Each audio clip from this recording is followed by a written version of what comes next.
Halo pemirsa setia Informasi TV. Tentu masih ingat di kepala kita pada saat gempa bumi dan tsunami Pulau Sulawesi pada tanggal 28 September tahun 2018. Peristiwa gempa bumi berkekuatan di Palu ini mengguncang hingga berkekuatan 7,4 skala Richter.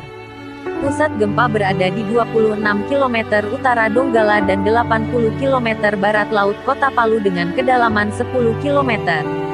Guncangan gempa bumi dirasakan di Kabupaten Donggala, Kota Palu, Kabupaten Parigi Motong, Kabupaten Sigi, Kabupaten Poso, Kabupaten Toli-Toli, Kabupaten Mamuju bahkan hingga Kota Samarinda, Kota Balikpapan, dan Kota Makassar. Gempa memicu tsunami hingga ketinggian 5 meter di Kota Palu. Untuk kerugian material diakibatkan gempa dan tsunami di Palu dan Donggala itu mencapai 18,48 triliun rupiah. Serta menelan korban jiwa 4.340 orang menurut data terakhir yang dicatat Pusat Data dan Informasi, Pusdatin.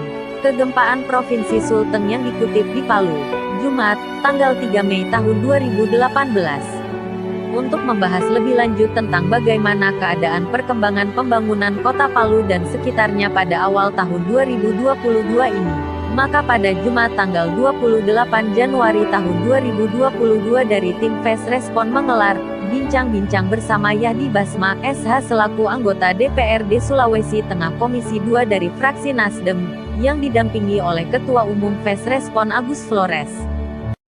Titik tepatnya itu 28 September tahun 2018. Itu ya, multi model bencana yang kami alami, bencana alam.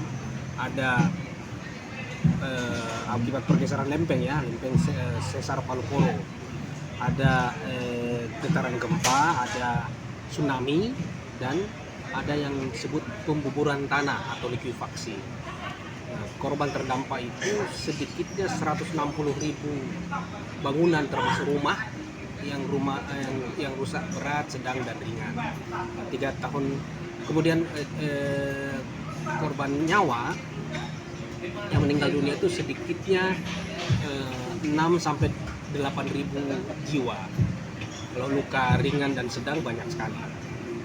Nah, sampai dengan hari ini lebih 3 tahun, memang bengkalai penanggulangan bencana itu masih kelihatan kasat mata. Antara lain misalnya dalam rencana aksi penanggulangan kita yang tertuang di Peraturan Gubernur Nomor 10 Tahun 2019, kebutuhan hunian tetap korban bencana itu di Palu, Sigi, Donggala, dan Parigi Motong, ada 4 daerah kabupaten tingkat 2 yang terdampak bencana, itu sejumlah 11.788. Dari 11.788 itu yang baru terrealisir hingga saat ini baru sekitar 2.800-an sekian unit rumah hunian tetap. Berarti masih 2.800 dari 11.000 itu baru sekitar belum mencapai 20% kan kira-kira.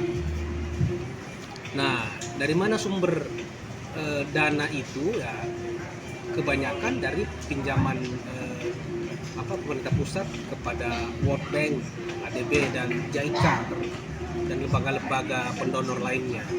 Yang tentu yang bakal membayarnya adalah anak cucu kita. Kelak total kebutuhan dana rehab rekon kemarin itu sekitar 23 triliun rupiah. 18 hingga 23 triliun rupiah. Nah, di antaranya ada yang hibah dan ada yang utang. Ada yang APBN murni. Itu mengcover 11 ribuan hunian tetap, kemudian dana untuk stimulan rumah rusak berat, sedang, dan ringan itu 160 ribuan unit yang sampai saat ini juga belum beres distribusinya karena masih ada data yang keliru dan tidak tepat sasaran dan lain sebagainya. Nah, problem dasarnya sebenarnya adalah begini, ini buat negeri kita ini kan bencana menjadi sesuatu yang tidak asing. Teman-teman di Jakarta baru saja mengalami gempa dengan sekian magnitudo kan, kalau tidak salah 5, sekian yang dicerita tadi oleh Mbak Fitri. Nah, maka menurutku memang Undang-Undang Nomor 24 Tahun 2007 tentang penanggulangan bencana itu mesti diredesain sedemikian rupa agar kehadiran negara dalam penanggulangan bencana itu betul-betul bisa terukur, akuntabel dan transparan. Karena saya beri contoh sederhana, di Palu itu baru saja selesai pembangunan 7,5 km betonisasi berupa tanggul penghalau tsunami yang dalam kontraknya sejak tahun 2019 itu satu paket dengan tambatan perahu untuk nelayan di sepanjang Teluk Palu, nelayan yang menjadi korban tsunami 3 tahun silam. Tanggulnya selesai 7,5 km, menelan biaya kurang lebih 314 miliar dana pinjaman utang ke Asian Development Bank, tetapi tanggulnya tidak dibikin. Yang mau saya bilang bahwa keberpihakan negara dan kontrol negara, kehadiran negara jangan hanya dalam konteks pendekatan proyek belaka. Negara ini ngutang uang kan untuk merehab rekon dari psikologi, sosial sampai ekonomi rakyat yang menjadi korban bencana. Nah, masa tanggulnya selesai, nelayannya dibiarkan.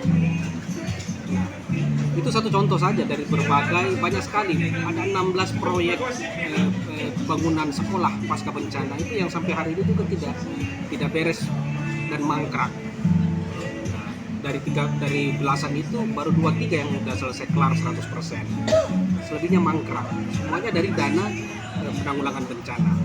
Nah, maka yang mesti diperhatikan adalah itu tadi, perlu revisi Undang-Undang 24 tahun 2007 tentang penanggulangan bencana untuk betul-betul meredesain kehadiran negara dalam penyelenggaraan penanggulangan bencana.